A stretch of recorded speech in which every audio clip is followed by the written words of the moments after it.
يصلون على النبي يا أيها الذين آمنوا صلوا عليه وسلموا تسليما الصلاة والسلام عليك يا سيدي يا رسول الله وعلى آلك وأصحابك يا سيدي يا حبيب الله الصلاة والسلام عليك يا سيدي يا نور الله وعلى آلك وأصحابك يا سيدي يا خاتم النبيين بندہ پروردگارم امت احمد نبی دوست دارے چار یارم تابع اولاد علی مذہب حنفی دارم ملت حضرت خلیل خاک پائے غوث اعظم زیر سایہ ہر ولی صدیق عکس حسن کمال محمد فاروق ذل جاہ جلال محمد عثمان ضیاء شمع جمال محمد حیدر بہار باغ خصال محمد صلی اللہ علیہ وسلم عرش کی عقل دنگ ہے چرخ میں آسمان ہے عرش کی عقل دنگ ہے چرخ میں آسمان ہے جانے مراد اب کدھر ہائے تیرا مکان ہے بزم سرائے زلف میں میری عروس فکر کو ساری بہار حشق پل چھوٹا سا ایک دان ہے عرش پہ جا کے مرغ عقل تھک کے گرا غشا گیا ابھی منزلوں پر پہلا ہی آستان ہے عرش پہ تازہ چھیڑ چھاڑ فرش پہ طرفہ دھوم دھام کان جدھر لگائیے تیری ہی داستان ہے گود میں عالم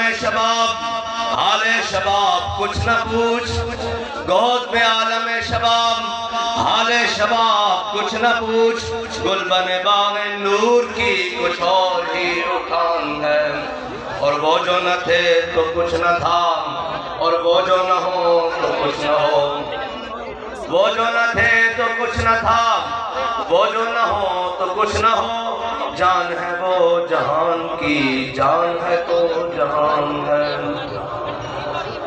تجھ سا سیاہکار کون ان سا شفیع ہے کہاں پھر وہ تجھی کو بھول جائیں دل یہ تیرا گمان ہے اور بابا جی اعلیٰ حضرت کے شعر پر آتے نا مست ہو جاتے تھے مست مکمل وہ کہتے تھے پیش نظر وہ نو بہار اور دل ہے سجدے کو بے قرار روکیے سر کو روکیے ہاں یہی تو امتحان ہے معزز سامعین محترم اسٹیج پر جلوگر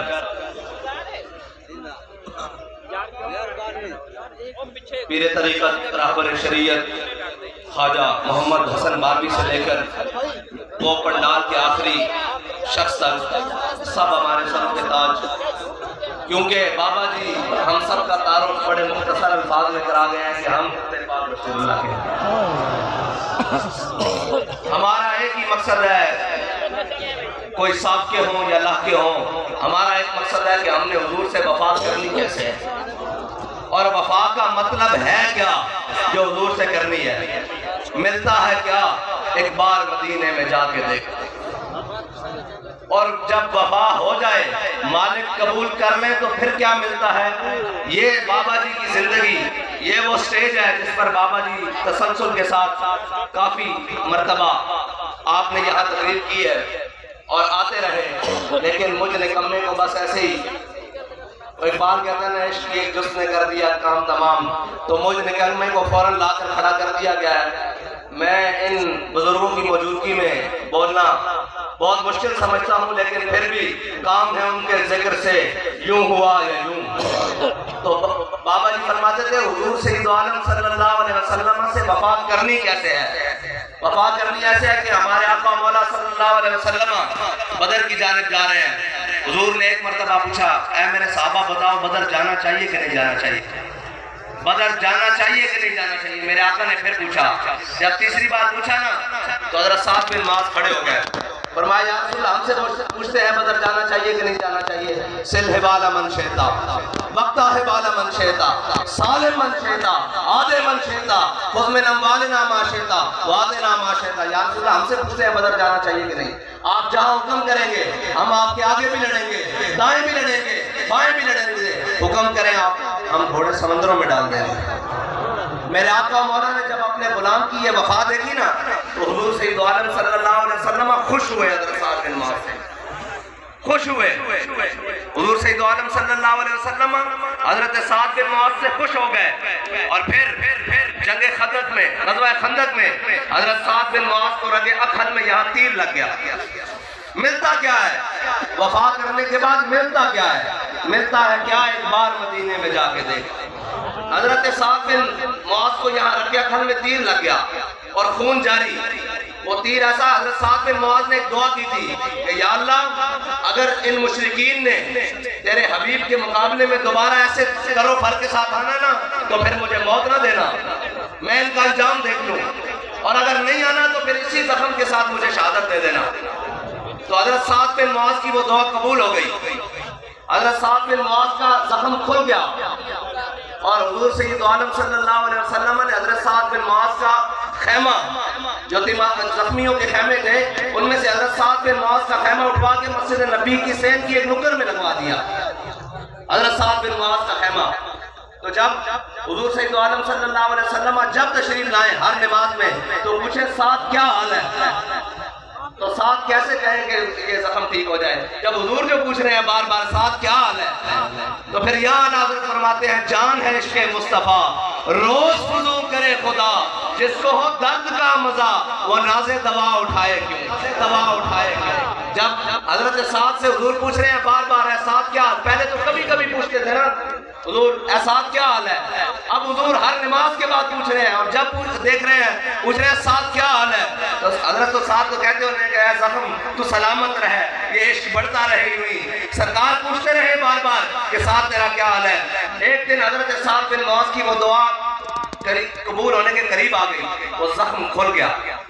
اب وفا کرنے کا صلہ مالک دینے آ رہے ہیں. ذرا دیکھیے گا کیا کہ ملتا ہے کیا, ایک بار مدینے میں جا کے دیکھ. حضور سید عالم صلی اللہ علیہ وسلم نماز کے لیے تشریف لائے تو ایک صحابی نے عرض کی یا رسول اللہ حضرت سعد بن معاذ کا وہ زخم کھل گیا ہے. حضور سید عالم صلی اللہ علیہ وسلم خیمے میں تشریف لے گئے تو دیکھتے ہیں حضرت سعد بن معاذ کا خون جاری ہے. صحابہ کہتے ہیں حضور سید عالم صلی اللہ علیہ وسلم بیٹھ گئے. جب حضور بیٹھے تو حضرت سعد بن معاذ کا وہ زخم والا ہاتھ حضور نے اٹھا کر اپنے سر اقدس پر رکھ دیا. ملتا ہے کیا, ایک بار مدینے میں جا کے وہ زخم کھل گیا. حضور سید عالم صلی اللہ علیہ وسلم کے چہرہ انور سے حضرت سعد بن معاذ کا خون بہ رہا ہے, داڑھی میں سے بہ رہا ہے, زلفوں سے بہ رہا ہے. صحابہ پیچھے کرتے ہیں, حضور اٹھا کے پھر رکھ دیتے ہیں, پھر پیچھے کرتے ہیں, پھر اٹھا کے رکھ دیتے ہیں. بتا رہے ہیں سعد تو نے ہمیں اس وقت میں خوش کیا تھا جب ہم پوچھ رہے تھے بدر جانا چاہیے کہ نہیں چاہیے, آج دیکھ ہم تیرا خون بھی اپنے چہرے پر لے رہے ہیں. ملتا ہے کیا, ایک بار مدینے میں جا کے دیکھ. حضور سید عالم صلی اللہ علیہ وسلم نے حضرت سعد بن معاذ کا خون اپنے چہرے پر لے لیا. پھر اسی زخم سے حضرت سعد بن معاذ کی شہادت ہو گئی.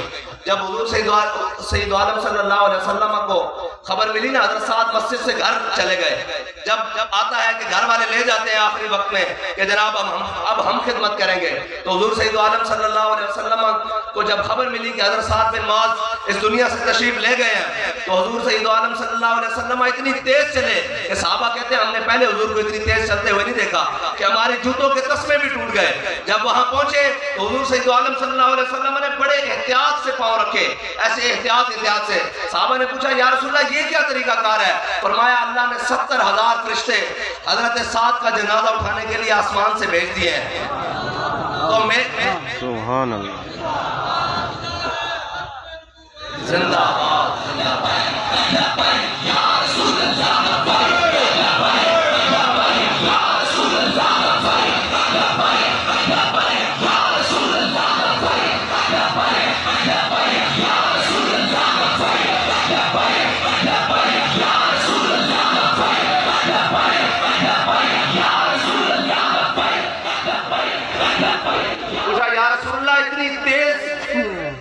چلنے کی وجہ آپ نے اتنے قدم مبارک تیز کیوں رکھے؟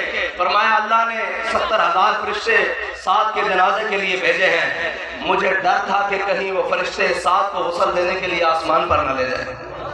اور پھر آگے جو مزہ ہے نا وہ یہ ہے کہ جب حضرت سعد کا جنازہ اٹھانا تو حضور نے اپنے کندھوں پر ایسے رکھ لیا، ایک بار حضور کو راضی کیا ہے، ایسے حضور نے اپنے کندھوں پر رکھ لیا اور حضور چلتے ہوئے جا رہے ہیں آگے سعد کے جنازے کے ساتھ۔ اور جب حضرت سعد کی تدفین ہو گئی تو حضرت سعد کی والدہ رونے لگی، شدید رونے لگی۔ حضرت عمر نے کہا کہ امائی اب چپ کر جا۔ تو حضرت حضور سید عالم صلی اللہ علیہ وسلم نے فرمایا عمر ہو سکتا ہے قیامت تک رونے والیاں مکار کریں، سعد کی ماں مکار نہیں کر رہی، یہ سچا رو رہی ہے۔ جب ان کی زار و قطاری حضور نے دیکھی نا تو فرمایا سعد کی ماں اب چپ کر جا، اب چپ کر جا، ملتا ہے کیا؟ ایک بار مدینے میں جا کے دیکھ۔ فرمایا سعد کی ماں اب چپ کر جا۔ انہوں نے کہا یا رسول اللہ کیوں؟ فرمایا رب آج تک کسی کو ہنستے ہوئے نہیں ملا، تیرے بیٹے کو ہنستے ہوئے ملا۔ ایک بار حضور کو مسکرایا، خوش کیا، رب بھی ہنستے ہوئے ملا۔ فرمایا رب آج تک کسی کو ہنستے ہوئے نہیں ملا، تیرا بیٹا جب پہنچا ہے سعد تو اس کو ہنستے ہوئے ملا ہے۔ ملتا ہے کیا؟ ایک بار مدینے میں جا کے دیکھ، وہاں جو بھی کوئی عمل اخلاص کے ساتھ لے کر آئے۔ حضرت عقیل انصاری غزوہ تبوک میں حضرت صدیق اکبر پورا مال لے آئے، حضرت عمر آدھا مال لے آئے، بڑے بڑے صحابہ حضرت عثمان غنی نے سونے چاندی کے انبار دیے، اونٹوں اور گھوڑوں کی قطاریں دی، حضرت عقیل انصاری 2 کلو کھجور لے آئے۔ کوئی اخلاص کے ساتھ لائے اس بارگاہ میں قبول ہوتا ہے۔ حضرت صدیق اکبر کا پورا مال، حضرت جناب عمر کا آدھا مال، حضرت عثمان غنی کے سونے چاندی کے انبار، سارا کچھ ڈھیر لگے ہیں۔ حضور سید عالم صلی اللہ علیہ وسلم کی بارگاہ میں حضرت عقیل انصاری نے 1 کلو کھجور پیش کی۔ پوچھا اے عقیل یہ کہاں سے لائے ہو؟ کہا یا رسول اللہ ایک یہودی کے ساتھ سودا کیا، ساری رات اس کا کنواں چلاتا رہا، اس کی فصل کو پانی دیا، صبح 2 کلو اس نے کھجور دی، 1 کلو میں اپنے اہل و عیال کو دے آیا ہوں، 1 کلو آپ کی بارگاہ میں لے آیا ہوں۔ کوئی اخلاص کے ساتھ لائے صحیح، اخلاص ہونا شرط ہے۔ یہ ضرورت نہیں کہ وہ جناب وہاں کھڑے ہو کر کسی مقام پہ کھڑے ہو کر کوئی کرے اخلاص کے ساتھ تو 1 کلو کھجور بھی قبول ہو جاتی ہے۔ کوئی لائے صحیح وہ اخلاص۔ حضور سید عالم صلی اللہ علیہ وسلم نے وہ کھجور پکڑی اور پورے مال کے، حضرت صدیق اکبر کے پورے مال پر 1 دانہ رکھ دیا، حضرت عمر کے آدھے مال پر 1 دانہ رکھ دیا، حضرت عثمان غنی کے سونے چاندی کے انبار پر مال رکھ دیا، اور صحابہ نے جو کچھ بھی پیش کیا سب کچھ رکھ دیا۔ ملتا ہے کیا؟ ایک بار مدینے میں جا کے دیکھ۔ بس وہ اخلاص ہمیں اپنے اندر پیدا کرنا ہے، جس کے بارے میں اقبال نے کہا کہ اخلاص عمل مانگ نیا گانے کہن سے، شاہاں چے عجب گربہ نوازن گدائیں آرا۔ اقبال کہتا ہے وہ اخلاص مانگ جو اخلاص تیرے بڑوں کے پاس تھا، جو اخلاص ان نفوس قدسیہ کے پاس تھا جنہوں نے نہ رات دیکھی، نہ دن دیکھا، نہ شب دیکھی، نہ صبح دیکھی، نہ مشرق دیکھی، نہ مغرب دیکھی، نہ شمال دیکھی، نہ جنوب دیکھی۔ اقبال کی زبانی پھر انہوں نے کیا کیا؟ کہتا ہے محفل کون و مقامے سحر و شام پھرے، لے کے میں توحید صفت جام پھرے، کوہ میں دشت میں لے کے تیرا نام پھرے۔ وہ کوئی اخلاص لے کر آئے تو لوگ کہتے ہیں جی بلندی نہیں ملتی، عزت نہیں ملتی۔ میں نے کہا جی ہم نے تو چھوٹی عمر میں بہت بڑی بڑی چیزیں دیکھ لی ہیں۔ اسلام کے ساتھ جو جڑ جائے گا، اسلام نہیں کہتا کہ ہاں جی چودھری صاحب تسی آؤ تھوڑی لوڑ ہے، آؤ جناب پیر صاحب تھوڑی لوڑ ہے، آؤ جناب اسلام تک چون لینا، جڑا نال لگ جائے اس عمر بنا دیتا، اور جے ابو لہب بچ رہے بیگانہ رہے تو اس نے تبت یدا ابی لہب و تب کر دیتا۔ اے اسلام دی خاصیت ہے۔ انہی ویکھدا بڑے چودھری دے پیر وڈیرے کون، وہ کہدا میرے نال لگ، آج قربانی دے، آج نال کھلو، کل نہیں دینا۔ اور اقبال کہتا بلال از حبش، سہیب از روم، سلمان از فارس، ابو لہب از مکہ جبل عجبیز۔ اقبال کہتا اسلام کسی دے پیروں سے نہیں پہندا کہ آ کے دین دا کام کرو۔ وہ نہیں کہتا جناب پیر صاحب تسی باہر نکلو، وہ تو ویل چیئر تے بندہ بیٹھا ہوئے پھر بات پہنچا دینا۔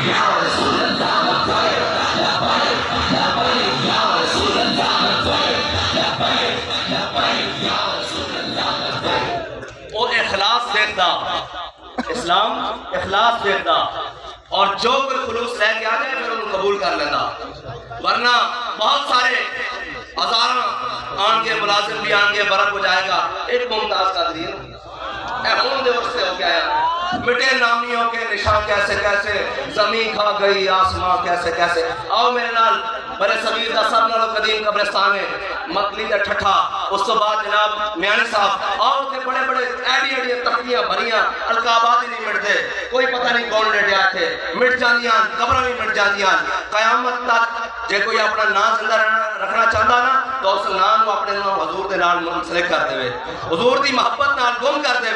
پھر حضرت غازی المدین جدو میاں والی جیل سے پہنچے نا حضرت غازی المدین تے حضرت موسیٰ علیہ السلام سے ڈیوٹی لگی اور حضرت موسیٰ علیہ السلام تشریف لے آئے غازی المدین نو ملن میاں والی دی کوٹری تے جدو حضرت غازی المدین نے پوچھا جناب کون؟ انہوں نے کہا جی میں موسیٰ، انہوں نے کہا جلیل القدر نبی جناب موسیٰ، جلیل موسیٰ، انہوں نے کہا اے جناب موسیٰ تسی میں نو کیوں ملن آیا ہو؟ فرمایا یار میں حضور دی کچہری بار بار سنیا میرا علم الدین میرا علم الدین میرا علم الدین، اور میں کہا میں بیٹھ کے دعویٰ کیڑا علم الدین ہے جس دا حضور دی کچہری ذکر ہو رہا بار بار۔ تے پھر مولا کائنات دی ڈیوٹی لگی، مولا کائنات حضرت جناب غازی المدین کو چک کے حضور دی بارگاہ لے گئے تے بابا جی کے سنا دے سر گل او حوالہ بھی ہوئی ہے تے گل بھی ہوئی ہے تے بابا جی فرما دے سر کہ جب حضور دی بارگاہ غازی المدین پہنچے نا تو حضور نے فرمایا غازی اگر تو چاہنا تے تینوں چھڑ دیتا جاوے تے تینوں رہا کر لیا اور اگر تو ساڑھے نام تے جان دے دے گا تو پھر قیامت تک کوئی موزی گال کرنے لگے گا نا سوچے گا کہ اس امت دیا ماما نے غازی المدین پیدا کیتے ہیں، علم الدین اس دی امت دیا ماما جم دیا رہن گیا۔ غازی المدین نے کوئی جڑا جواب دیتا نا کہ مجھے خاک میں ملا کر میری خاک بھی اڑا دے، مجھے خاک میں ملا کر میری خاک بھی اڑا دے، مٹا ہوں تیرے نام پہ کیا غرض مجھے انشاء سے۔ اس ادانا لانا پہے گا حضور دی بارگاہ، نام نسب خاندان قوم وطن قبیلہ سب کو چھڑ کے سارا کچھ چھڑ کے پھر جدو اس ادانا آ جاؤ گے نا تو پھر جناب بابا جی آئے کہ نہیں آئے اس ادانا سب کچھ چھڑیا۔ میں ذاتی حیثیت ہے میں بیمار ہویا فرمایا کوئی گل نہیں ایک اللہ پیچھے بات حضور دی ناموس دا کم پہلے پوچھیا بھی نہیں، میں زخمی ہویا پوچھیا بھی نہیں، پھر اس واسطے کہ قیامت تک اور رسہ جڑا حضرت جناب سیدنا صدیق کیوں گل کیوں کی تھی بلا حضرت جناب سیدنا صدیق اکبر نے کی کیا آپ دے صاحبزادے نے کہ بدر والے دن تسی میری تلوار تھلے آ گئے سو تے میں تو انہوں بخش دیتا سی، فرمایا جے تو میری تلوار تھلے آ دینا میں تو نہیں سی بخشنا، ادھروں آئے پڑے سن نا عشق دے رستے اور عشق دے رستے قیامت تک اسی طرح مستند رہیں گے، مستند رستے وہی مانے گئے جن سے ہو کر تیرے دیوانے گئے، تیرے لوٹ آئے جتنے فرزانے گئے، تاب منزل صرف دیوانے گئے، آہ کو نسبت ہے کچھ شاک سے آہ نکلی اور پہچانے گئے۔ اور اعلیٰ حضرت کے ایک شعر کا ترجمہ کر کے میں اجازت چاہوں گا، بہت بڑے بڑے رجال علماء شیوخ بیٹھے ہیں، ان کا وقت ان کا حق پہلے ہے، ہم تو جناب لگے ہی رہیں گے نا، ہم تو سناتے ہی رہیں گے اور آپ سنتے رہیں گے انشاءاللہ۔ وہ میدان ہو گھر ہو ممبر ہو مسند ہو کوٹھڑی ہو ہتھکڑی ہو ہر ادا میں انشاءاللہ حضور کا ذکر جاری رہے گا، اور پھر اگر تختہ دار بھی ہو تو کوئی مسئلہ نہیں ہے۔ اور ویسے بھی بابا جی فرمایا کرتے تھے بر ممبر نہ تما گفت بر دار تما گفت، کچھ باتیں ایسی ہیں جو بابا جی کہتے تھے میں راز چھٹی جا رہا ہوں، ہمارے پاس بھی ہیں جو ممبر پر نہیں کر سکتے تختہ دار پر کر سکتے ہیں۔ نرگہ رہزن سے آتی ہے مجھے صدا، فراز دار سے دیکھ لوں کہیں کاروانے سار نہ ہو۔ تو آخری بات اعلیٰ حضرت کی شعر کا ترجمہ کر کے میں اجازت چاہوں گا۔ اعلیٰ حضرت فرماتے ہیں عرش پہ تازہ چھیڑ چھاڑ، اس کا معنی یہ ہے کہ فرشتے ایک دوسرے کو پوچھتے ہیں تمہیں پتہ لگا ہے بابا خادم حسین رضوی حضور کی ناموس پر پہرا دینے کے لیے فیض آباد جا رہا ہے۔ عرش پہ تازہ چھیڑ چھاڑ، فرش پہ طرفہ دھوم دھام، بڑی روکنے کی کوشش کی، فور شیڈول پلاں گولیاں جناب شیل یہ سارا کچھ لے کر آئے، لیکن عرش پہ طرفہ دھوم دھام لگا کے نعرہ بتاؤ کہ آج بھی لبیک کا نعرہ اسی طرح لگ رہا ہے۔